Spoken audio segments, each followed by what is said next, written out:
Good morning, everyone. My name is Carol Werner. I am with the Environmental and Energy Study Institute, which is based in Washington, D.C. It's an organization started back in the mid-'80s by a bipartisan congressional coalition concerned about energy and environmental issues. We were charged with the responsibility to identify and inform policymakers about key energy and environmental problems, and also to help find and identify policy solutions and bring them to those members. That is why, as a native Iowan, in addition to my whole role in that organization, I want to say how pleased I am that this summit is addressing the topic before us. Is your fuel killing you, and how biofuels can help?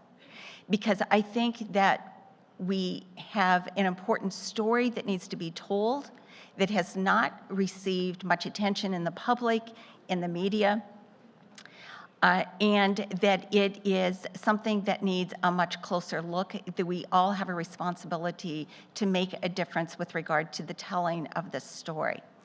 And that is, as we really look at the aromatics that are part of every gallon of gasoline, we now know much, much more about what the significance of those components are, what that means from a public health perspective, why we should be concerned, why we should be telling the story, why we have a responsibility to tell the story about those impacts, and the fact that biofuels can make a huge difference.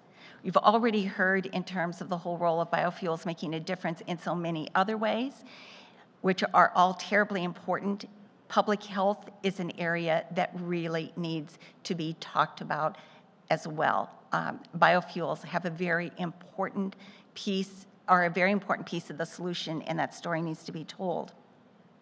There has been an endangerment finding for nearly 30 years in the Clean Air Act, which has never really been complied with, which spoke to the toxicity of aromatics in gasoline. And therefore, we now know much, much more through peer-reviewed journal articles that have been coming out over the last number of years. So we really are looking at a time to act. So in terms of thinking about why my organization cares, let me just mention that we felt a responsibility when we learned about what was happening with regard to aromatics and health impacts. We put together a few congressional briefings, some fact sheets. Here, let me just read to you a little bit of what we said to policymakers. We said, we're doing a briefing examining the health impacts of current octane sources and the need for cleaner, cost-effective octane providers. Octane is necessary for vehicle performance, which we all know, and increasing octane volumes would enable highly efficient engines, will make the direct injection engines work much more efficiently. At the same time, octane boosters in use today have historically been highly toxic components, but cleaner alternatives are available, namely biofuels. We went on to say octane was provided by lead until EPA phased out its use because of serious health issues. Today, there are two primary sources of octane: gasoline aromatics, a petroleum refinery product, and ethanol, a biofuel. These aromatics make up about 25% of gasoline volume and are composed of benzene, ethylbenzene, toluene, xylene, often referred to as the BTEX complex. While it is toxic itself, it also contributes to the formation of secondary air pollutants, including ultrafine particulate matter and polycyclic aromatic hydrocarbons, which we'll just refer to from here on as PAHs. The significant thing about these particulate sources of pollution is that with regard to PAHs and ultrafine particulates, they can get into your bloodstream, they can penetrate now into your bloodstream and in terms of soft tissue, therefore creating ever greater danger in terms of our public health. And these, many health studies have now linked tailpipe exhaust and the fact that these pollutants are formed as a result of incomplete combustion of gasoline, that therefore these health studies are linking tailpipe exhaust and the BTEX complex to serious developmental and many chronic health conditions. So as car makers look for additional sources of octane, the impacts to both health and the environment need to be considered.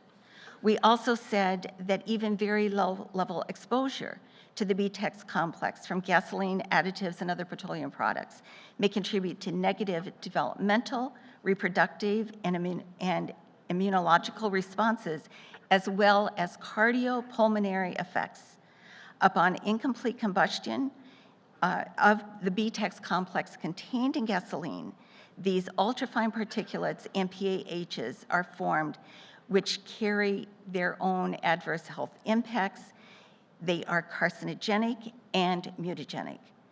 They have been linked to developmental and neurodegenerative disorders, cancers, and cardiopulmonary effects. These are impacts that have been reported in peer-reviewed journals, journals like Environmental Science and Technology, Environmental Health Perspectives, et cetera. And the researchers have also found high levels of tailpipe emissions at intersections in residential neighborhoods. Ultrafine particles have been linked to higher incidence rates of autism, asthma, and ADHD. Developing fetuses are also particularly vulnerable.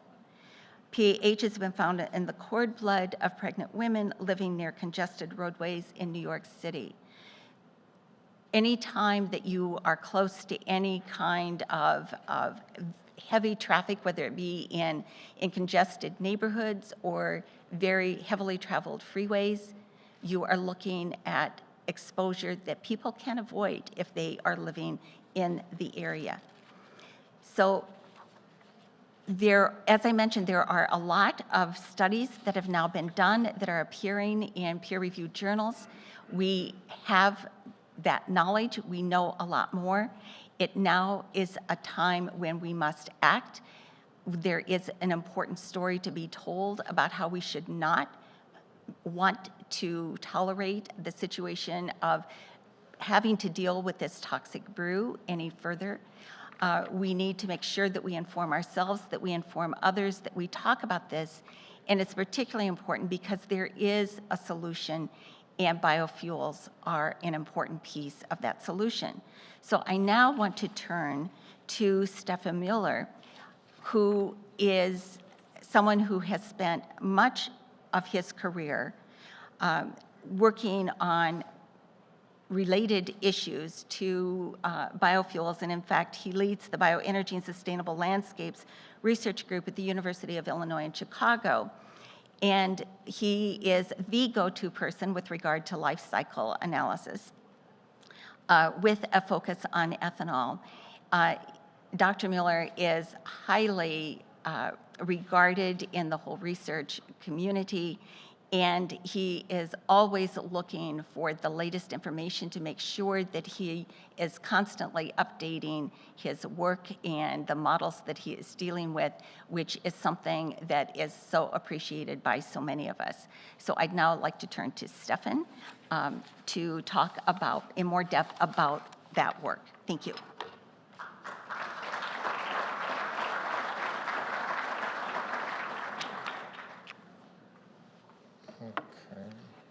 Well, thank you very much for having me here and letting me speak here. Where is okay. All right. So I'm going to talk a little bit about aromatics. Carol very nicely set the stage for me, and all the work good work that has been going on at EESI. in that regard, and I'm going to tie right into this. In the past, in the discussion of emissions, we've often focused on sort of the main buckets of emissions: volatile organic compounds, nitrogen oxides, carbon monoxide, direct particulate matter. But we got to get a step deeper. We have to look at some of the subgroups, because those are the ones that are affected and can be substituted with ethanol. And here I'm talking specifically in this slide about aromatics. Benzene, toluene, xylene can all be substituted with ethanol, and they are contributing to indirect particulate matter emission via secondary organic aerosol formation. There was a very important study. In fact, I should say the EPA has documented that as ethanol goes in, aromatics in gasoline come out. So you have the direct substitution effect, right? The EPA, in their fuel trends report, specifically states that ethanol's high octane value has allowed refiners to significantly reduce the aromatic content of gasoline. So as ethanol goes in, aromatics go out. EPA, together with the Harvard Risk Center, has done a very, very interesting and I think very important study for this industry, where they really documented just about the dangers of aromatics and particulate formation from aromatics via secondary organic aerosols. And in that study that is available, it's a 2016 study, available publicly online, co-authored with EPA, they say, aromatics in gasoline exhaust are among the most efficient secondary organic matter precursors. Removal of aromatics could reduce secondary organic aerosol SOA concentrations and yield a substantial public health benefit. And then that map on the right that you see here is basically all the mortalities in all major urban areas that are attributed to aromatics, to our aromatics in gasoline. And now we have a solution. We can substitute aromatics with cleaner compounds. So in this next slide, then, I did a calculation where I just showed what would the benefit be for each percentage point of aromatics. So currently we have 20% aromatics in our gasoline, a little bit higher even. Each percentage point that we substitute with ethanol, we could save 258 mortalities and roughly $2.35 billion in healthcare costs. And again, I want to mention the EPA knows it's aromatics. They certainly support the science that aromatics are responsible for additional mortalities. But we need to further promote the connection here on the ethanol side, right?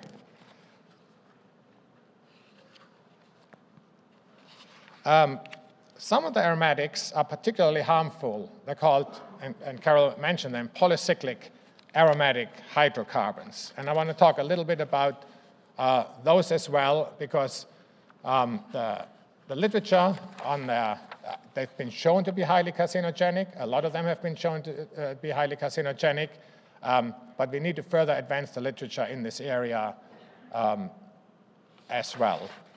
So here's, for example, benzene, obviously, which is the simple aromatic, highly carcinogenic, recognized as a group 1 carcinogen, very, very, very dangerous, very potent carcinogen.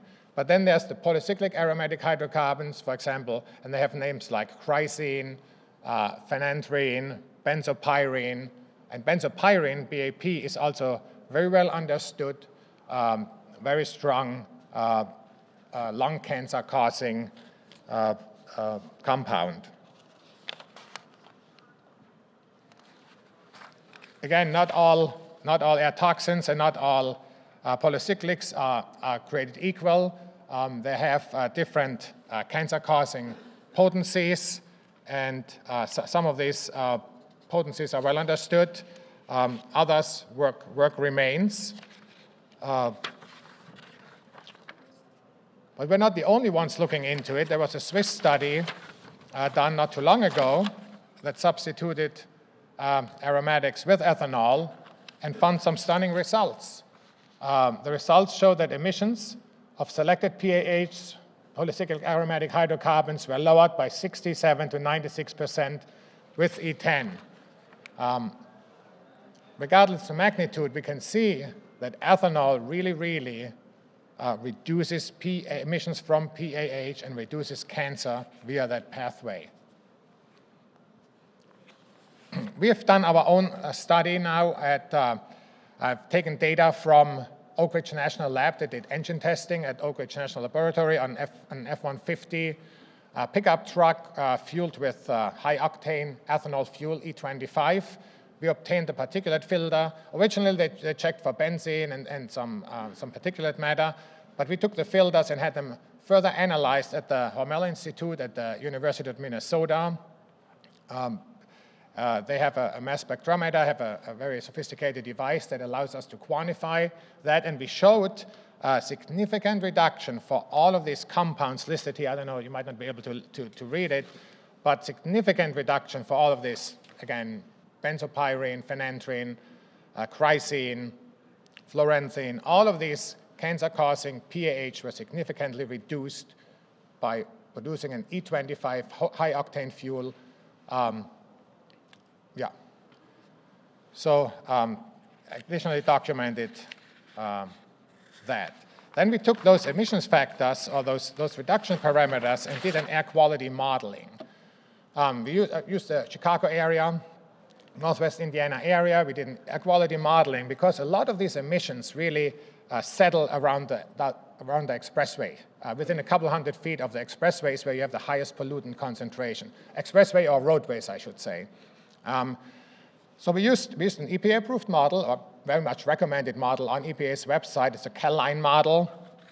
It's an atmospheric exposure model, and it predicts exposures at receptors set along highway systems or modeled along highway systems.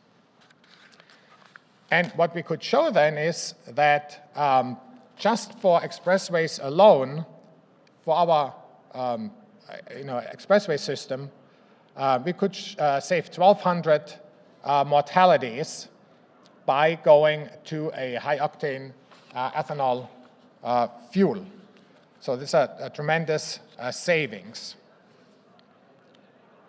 In the next step, we did something novel because we already had the model set up that looks at exposures along expressways from switching fuels around.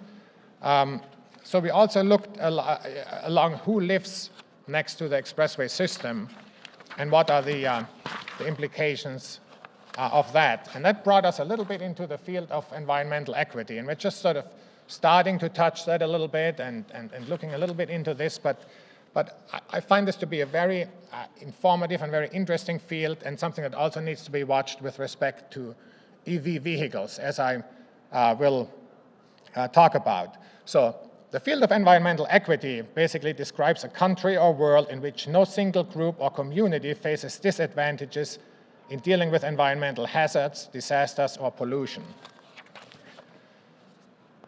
So when we look at who lives next to the expressway system, it's obviously low-income people a lot and racial minorities. So what we can then show by overlaying our exposure model over the census tracts, we pull the census tracts next to each of those expressway systems that are affected by fuel switching, and we can show then that low-income and minority populations would overproportionally benefit towards going to a clean fuel, a clean ethanol blended fuel.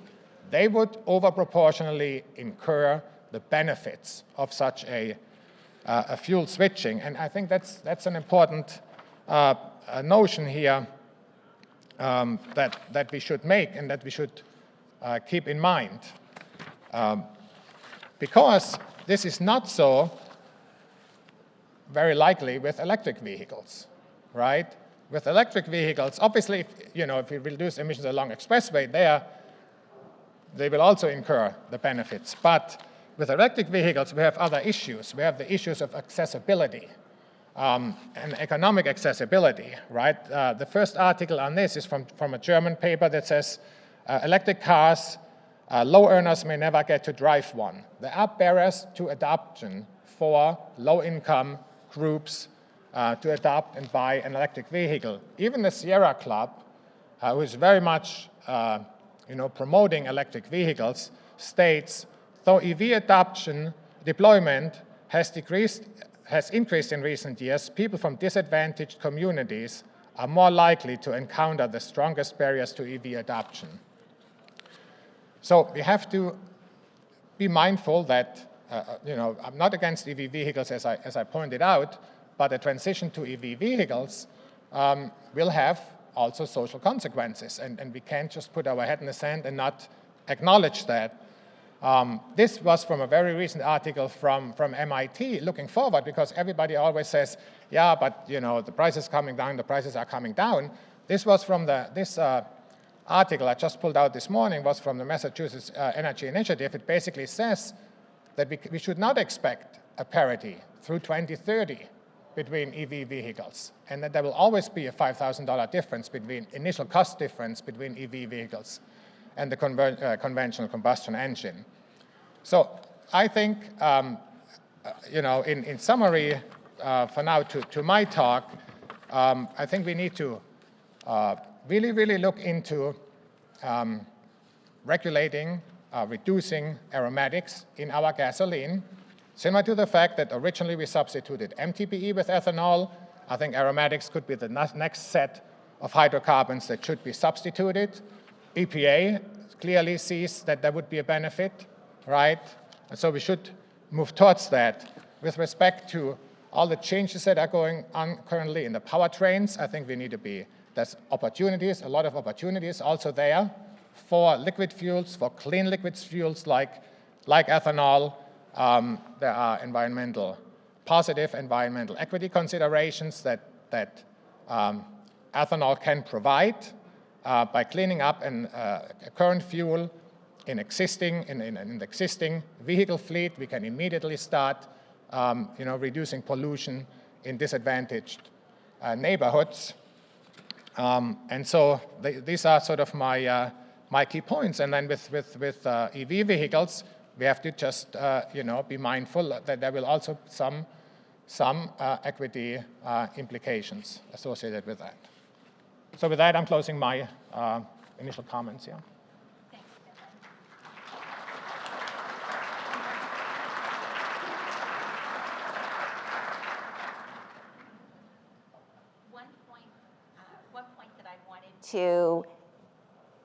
One point that I wanted to mention when you were talking about steps to remove aromatics is that I did want to make sure that you all knew that there is an important initiative underway by the Bipartisan Governors Biofuels Coalition.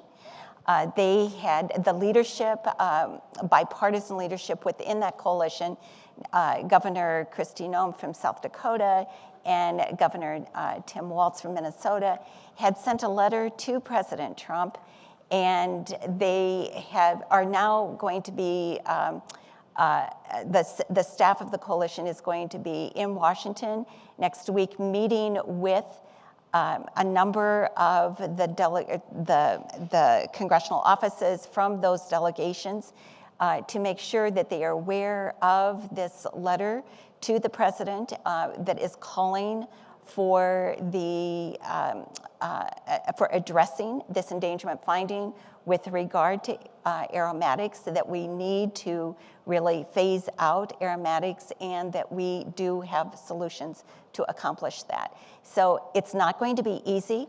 As you heard earlier from Monty about all of the things that need to be done, this is going to require a lot of support, a lot of action from everybody. But as I said, it is something that is an important story that we know much more about now, and there is a good story for biofuels to be told in terms of responding to this very important public health challenge that you heard Stefan talk about and me refer to as well.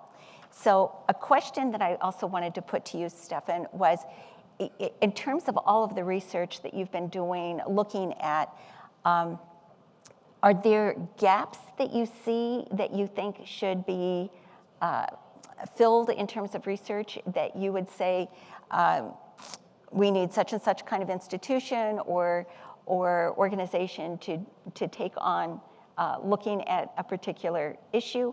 Do we have enough information? Are there research gaps that you think should be addressed? Yeah, I think originally, everybody knows that benzene is regulated, right? It's one of the aromatics, and it's a clear understood carcinogen. But there's obviously other aromatics that are carcinogens or are toxic, and I feel like there's a lot of new insights, and this is not particularly my field, the public health field, but there's a lot of new fields like epigenetics. There is a new field of looking at cross exposure from other environmental variables, and how exposure to aromatics can be dramatically more dangerous because of cross exposure to other variables. And so there are these new areas where people start to look into, and I think that could be an opportunity for us to engage with the health community, health research community, which has to date not as much engaged, at least in my opinion, in the whole ethanol substitution debate. And do you have any suggestions for how to better engage the health community?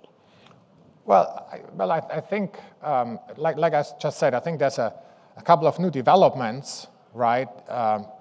This cross exposure with other environmental factors, et cetera. And I think with that, I think we need to engage maybe some of those communities with funded research projects, have them specifically look into that, because it might not be on their radar for now, right? I think a lot of people really are switching already to electric vehicles, electric vehicle studies and the benefits of electric vehicles and the health impact of electric vehicles. But I think we need to keep that discussion around on the liquid fuel side. Well, and as we know, there are going to be a lot of liquid fuels used for quite a number of years. Yeah, absolutely. And I was also curious in terms of the equity issue that you raised and in terms of the exposure that you saw in terms of looking at the Chicago area.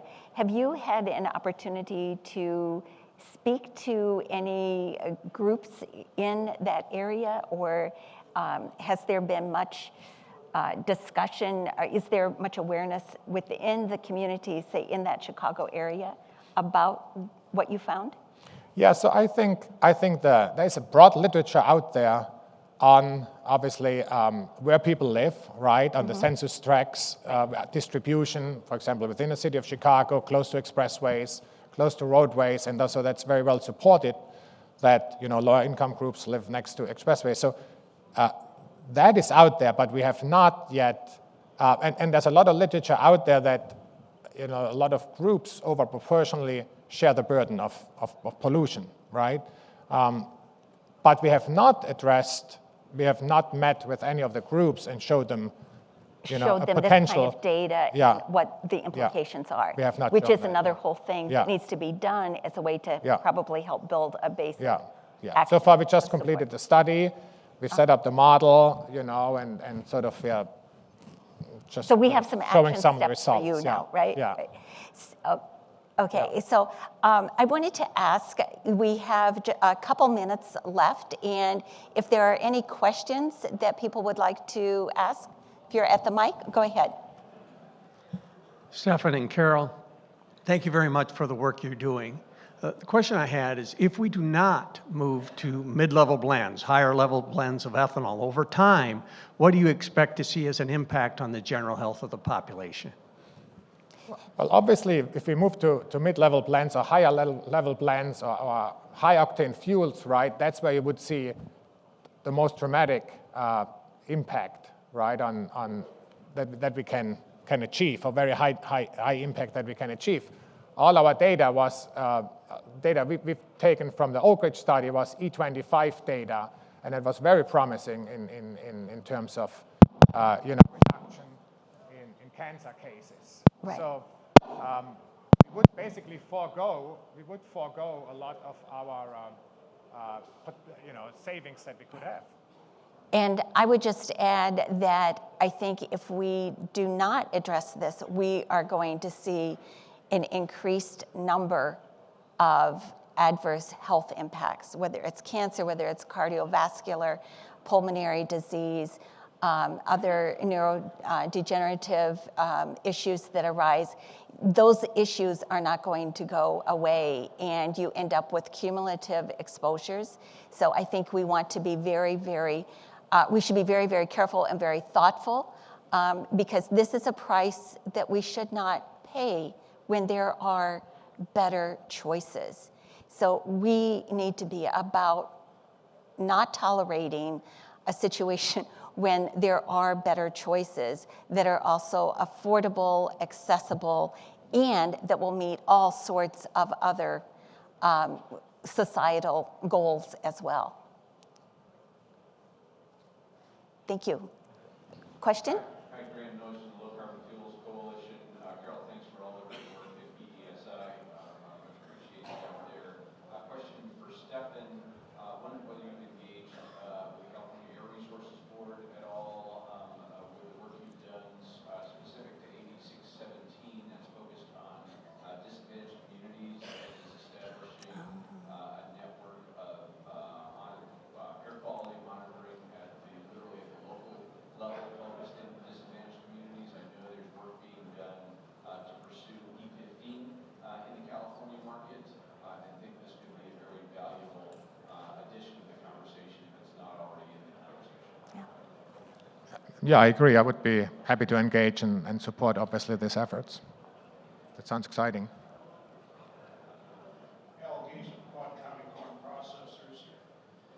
You presented very factual research data, verified, also very draconian in relationship to aromatics.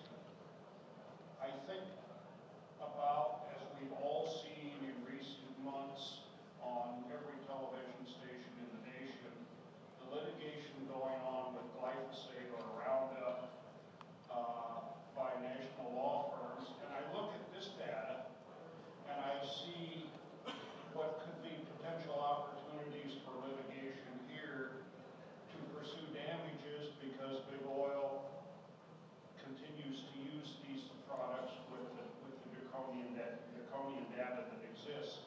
Do you foresee litigation in the future regarding these kinds of products used to the detriment of our national health? Well, I'm a scientist. I can only show, the dangers and point to peer-reviewed publications and correlate some of the research. So this is a little bit outside my field, to be honest. Litigation, I'm not that much, involved in that. I know that scientific data is used in litigation, and I know that we have very good data sets that show the dangers of aromatics, and that key government agencies like the EPA knows about it as well. And so the data sets, a lot of good data sets are there in supporting documentation, but specifically on litigation, I cannot comment. So we'll have to see how that all unfolds. We are out of time right now, but Stefan and I will be around the rest of the day, so would be happy to talk to any of you about this and urge your support of action on this. And I just want to say thank you, Stefan, very, very much. Really, really appreciate all your help and all your work in this whole area. Thank you. Thanks, Carol.